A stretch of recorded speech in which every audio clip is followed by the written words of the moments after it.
Thank you, Mr. Speaker. Mr. Speaker, I rise to recognize National Hazing Prevention Week. For far too long, hazing has been a dangerous, unacceptable issue that has plagued college campuses nationwide. Hazing is often masked as a tradition or necessary step to joining many student organizations. But let me be clear, hazing isn't harmless fun or a rite of passage. It is a serious issue that puts the physical, emotional, and psychological well-being of students at risk. Hazing does not build genuine connections out of camaraderie or mutual respect. It creates a power dynamic based on fear. No student should ever be forced to endure demeaning or dangerous acts to feel accepted or to prove their loyalty to others. It is tragic that these abhorrent acts still occur on campuses across our country.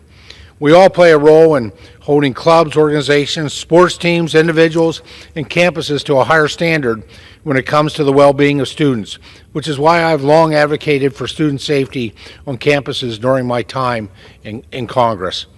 In 2019, I introduced the Ending All Hazing Act to increase campus-wide transparency and accountability for all student organizations. Earlier this month, I led the effort to advance the Stop Campus Hazing Act through the House Committee on Education Workforce alongside several of my colleagues. Hazing is a serious threat to life and to safety on campuses, but obtaining facts about hazing can be somewhat challenging. Under current federal law, there are no national reporting requirements and no clear definition of hazing. The Stop Campus Hazing Act, which includes provisions from my End All Hazing Act, would require institutions to report hazing incidents in their annual security report, also known as their Clery report, and enact a responsible definition of hazing that holds perpetrators accountable and protects students nationwide.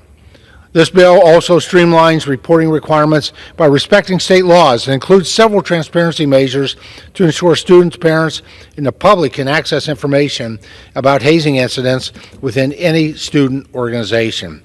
The information of the Stop Campus Hazing Act would not have been possible without the long and tireless work of many advocates, including Evelyn and Jim Piazza. Evelyn and Jim are the parents of Tim Piazza, who tragically passed away in February 2017 at Penn State as a direct result of a hazing ritual at his fraternity. Today would have been Tim's 27th birthday. As a parent, I cannot imagine Evelyn and Jim's tremendous loss. In the face of this unspeakable tragedy, Evelyn and Jim have been at the forefront of efforts in Pennsylvania, here in Congress, and in other states around the country to speak about the dangers of hazing and enact change in Tim's honor.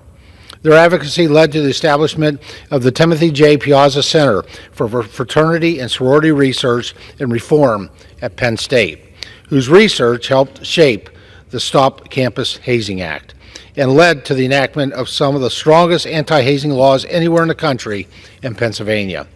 Hazing is unacceptable behavior that can lead to great bodily harm and even death.